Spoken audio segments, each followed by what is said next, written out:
Halo, Assalamualaikum warahmatullahi wabarakatuh. Berjumpa lagi dengan channel saya Deddy Sihondi. Gimana kabarnya teman-teman hari ini? Semakin baik, dan semakin sangat baik. Itu yang saya harapkan dari teman-teman. Mudah-mudahan pada hari ini teman-teman sudah sehat semua, sudah baik semua, sudah bisa makan enak, sudah bisa tidur nyenyak, sudah bisa berjalan-jalan, sudah beraktivitas kemanapun yang teman-teman mau.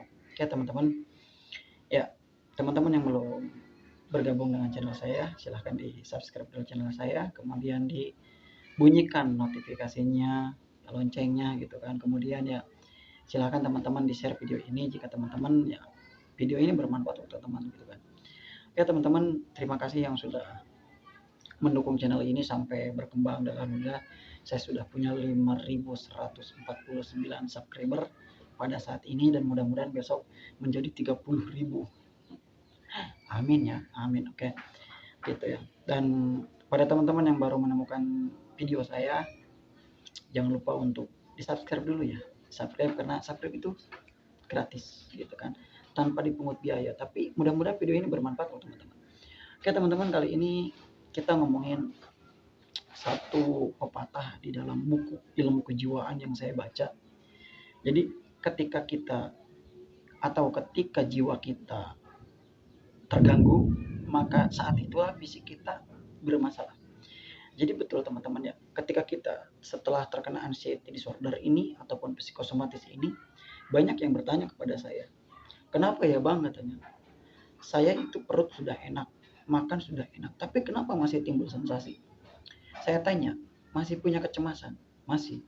Nah, kalau misalkan sudah punya kecemasan itu, jangan bertanya lagi, cukup dari situ aja sudah mentok. Jadi ketika kita jiwanya terganggu atau jiwanya kurang bagus, maka saat itu fisik kita akan bermasalah. Contoh kecil teman-teman, ketika saya dulu mengalami anxiety ini, saya makan seluruh makanan, saya makan. Ya dari makanan A, B, C sampai D. Nggak ada reaksi apa-apa. Nggak ada yang istilahnya nggak nyaman di perut atau gimana-gimana. Tapi ketika saya punya sesuatu hal yang membebani pikiran saya, di situ fisik saya mulai terganggu. Mulai dari perut kencang, begah, mual, kemudian mata blur, keringat dingin, dan sebagainya. Nah, itu merupakan efek gejala dari kecemasan sendiri. Tapi kita tidak memahami itu gitu kan, tidak paham kalau misalkan memang jiwa kita lagi bermasalah gitu kan. Nah, ketika jiwa kita bermasalah, maka fisik kita juga terganggu gitu kan. Akhirnya menimbulkan gejala ke fisik kita, berbagai macam gejala fisik itu muncul. Nah, teman-teman begini ya, saya kadang merasa khawatir dengan orang-orang yang memang mendiagnosa dirinya sendiri tanpa ada reshuffle dari dokter gitu kan, atau misalkan ada hasil check up dari dokter. Nah itu yang kadang-kadang saya bingung gitu, menjawabnya harus seperti apa. Karena apa? Karena gini, mereka sudah menggedkan diri sendiri, mereka sudah menganksietikan diri sendiri, akhirnya mereka dengan dengan kemampuannya, dengan pengetahuannya, mereka membantah itu semua. Padahal kalau misalkan mereka mau menerima omongan saya, rata-rata orang yang mau menerima omongan itu cepat mudah keluar dari anxiety ini. Kadang-kadang mereka kan bebal dengan omongan para mentor, bebal dengan omongan para dokter. Saya ngalamin di posisi itu gitu kan. Saya ngalamin, tapi jangan terlalu lama dengan seperti itunya gitu kan. Jangan terlalu lama, kalau bisa cukuplah sebentar. Ya. Nah, saya tekankan lagi teman-teman, kalau memang misalkan teman-teman itu sudah punya gejala fisik, ketika teman-teman punya masalah, berarti teman-teman itu masih ada kecemasan, berarti teman-teman itu masih ada psikosomatisnya. Karena dari gejala psikosomatis itu munculnya kan ke fisik, munculnya ke fisik kita. Ketika kita stres, beban kerja terlalu tinggi, ada masalah di keluarga, ada masalah bersama teman, entah itu ekonomi, keuangan, akhirnya yang muncul itu berbagai macam gejala fisik yang hadir di dalam tubuh kita gitu kan. Padahal kalau misalkan kita mau belajar, kalau misalkan kita mau melihat, bisa saja gejala fisik itu dikurangi dengan cara teman-teman itu tidak usah banyak pikiran, tidak usah banyak yang dipikirkan. Overthinking juga jangan terlalu, karena overthinking itu kurang baik buat para penderita anxiety.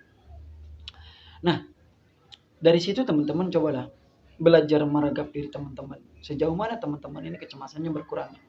gitu kan. Sejauh mana kecemasan ini mengganggunya gitu kan. Kalau misalkan teman-teman ada sesuatu hal kan biasanya gini, masalah itu muncul hari ini, tidak hari itu juga ada yang hari itu juga ada yang memang ada selang 1 hari atau selang 2 hari. Masalah ini datangnya hari ini, tapi tiba-tiba kita besoknya baru merasakan gejalanya, gejala dari fisiknya itu, entah itu mual atau misalkan perut tidak nyaman, kembung, begah, mata, kelayangan dan sebagainya. Nah itu permasalahan dari kemarin yang hadir hari ini, gitu kan? Biasanya begitu. Ya tapi mereka kadang-kadang, aduh saya ini kenapa, padahal memang jiwanya lagi bermasalah waktu kemarin.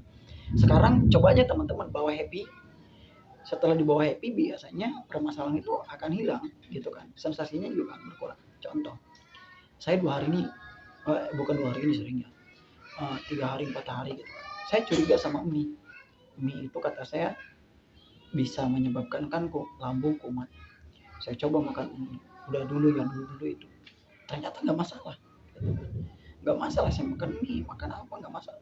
Tapi ketika saya contoh ada hal kecil yang membuat saya tertekan, itu mulai sendawa terus, gitu kan, mengganjal di sini, perut begah juga. Nah itu setelah saya amati, oh ternyata saya itu bukan hanya dari istilah, bukan dari GERD gitu kan, tapi memang saya dari kecemasan berarti masih ada.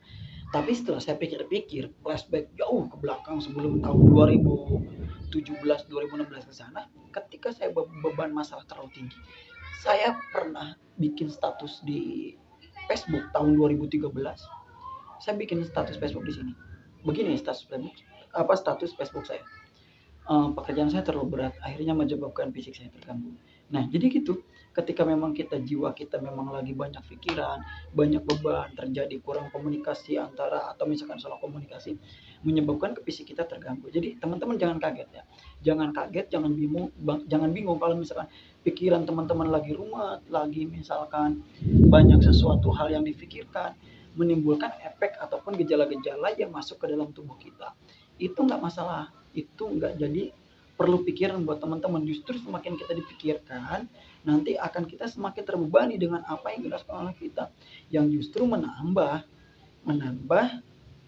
apa ya, sensasi yang muncul di dalam tubuh kita. Sudah off aja begitu, off, udahlah selesai gitu kan, udah nggak ada gejala lagi, udahlah nggak ada masalah lagi seperti ini, oke lah gitu kan, kata Bang Dadi Sehodi bahwa memang itu dari kecemasan saja. Jadi cukupkan kita saja kecemasannya di situ, di stop, nanti supaya gejala-gejala yang muncul pada diri kita itu berkurang dengan sendirinya gitu. Gini lah teman-teman, flashback jauh ke belakang, teman-teman ingat-ingat waktu sakit kemarin gitu kan, waktu sebelum sakit seperti ini kita pasti ngalamin yang seperti ini. Cuma memang dulu kita tangguh untuk menghadapinya, dulu kita mampu untuk menghadapinya, sehingga kita cepat ya merubah mood swing kita itu menjadi lebih baik lagi gitu kan. Kalau misalkan dibilang seperti itu ya mudah-mudahan kita bisa menerima dan kita bisa menelaah bahwa memang hal seperti itu umum sudah terjadi. Oke, itu saja. Salam sembuh dari saya, dari Sehondi. Wabillahi taufiq wal hidayah. Wassalamualaikum warahmatullahi wabarakatuh.